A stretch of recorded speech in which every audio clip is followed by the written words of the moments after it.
গুলশানে ভয়াবহ যে আগুনের ঘটনা ঘটেছে, এই আগুন নেভাতে এই মুহূর্তে হেলিকপ্টার আনা হচ্ছে এবং এখান থেকে যে বহুতল যে ভবনটি রয়েছে সেই ভবন থেকে পরে অনেকে আহত হয়েছে। আমরা দেখতে পাচ্ছি যে সাধারণ মানুষকে সরাতে আসলে পুলিশ হিমশিম খেতে হচ্ছে। পুলিশের এখানে অতিরিক্ত পুলিশ মোতায়েন করা হয়েছে এবং ফায়ার সার্ভিসের বেশ কয়েকটি ইউনিট এই মুহূর্তে কাজ করছে। তবে যেহেতু আগুন এখনও লিবানো যায় না, সেই পর্যন্ত বলা হচ্ছে যে ফায়ার সার্ভিসের পক্ষ থেকে যে এই মুহূর্তে আসলে হেলিকপ্টার দিয়ে আগুন লেবানোর চেষ্টা করা হবে এবং হেলিকপ্টার আনা হচ্ছে এমনটি জানানো হয়েছে ফায়ার সার্ভিসের পক্ষ থেকে। এখানে যে প্রত্যক্ষদর্শীকে যারা রয়েছে তারা বলেছেন যে আগুন লাগার পরপরই উপরে যে বহুতল ভবনটি রয়েছে সেই বহুতল ভবন থেকে 4 থেকে 5 জন সাথে সাথে লাফিয়ে পড়ে আহত হয়েছে এবং সাথে সাথে তাদেরকে হাসপাতালে নেওয়া হয়েছে। এবং এই মুহূর্তে আমরা দেখতে পাচ্ছি যে ফায়ার সার্ভিসের পাশাপাশি যে স্বেচ্ছাসেবক টিম রয়েছে, স্বেচ্ছাসেবক টিমও এই মুহূর্তে কাজ করছে। এখন কয়জন মরছে কোনটা আনবে হেলিকপ্টার হেলিকপ্টার আগে আনতে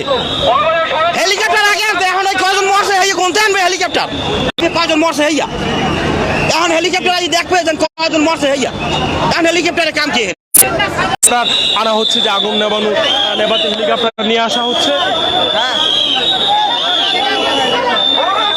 এখানে সাধারণ মানুষের এসে জড়ো হয়েছেন, যার ফলে এখানে আগুন নিভাতেও বা গাড়ি প্রবেশ করতেও বিলম্বিত হচ্ছে এবং আমরা দুই পাশে দেখছি যে অনেক মানুষ রয়েছে। এই মুহূর্তে একটু দেখানোর চেষ্টা করি যে এখনো ঠিক এই মুহূর্তেও উপরে আগুন রয়েছে এবং বেশ কয়েকজন উপরে উঠেছে যে